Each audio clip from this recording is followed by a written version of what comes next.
بسم اللہ الرحمن الرحیم۔ اللہ کے نام سے شروع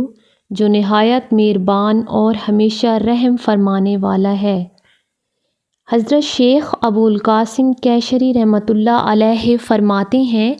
ایک مرتبہ میرا بچہ سخت بیمار ہوا، یہاں تک کہ ہم سب اس کی زندگی سے مایوس ہو گئے۔ اسی دوران میں نے رسول کریم صلی اللہ علیہ وآلہ وسلم کو خواب میں دیکھا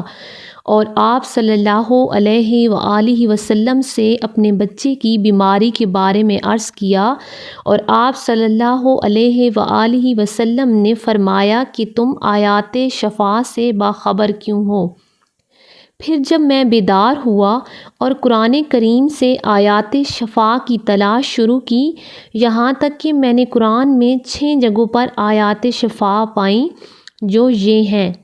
آیت 1 وَيَشْفِي صُدُورَ قَوْمٍ مُؤْمِنِينَ، آیت 2 وَشِفَاءٌ لِمَا فِي الصُّدُورِ،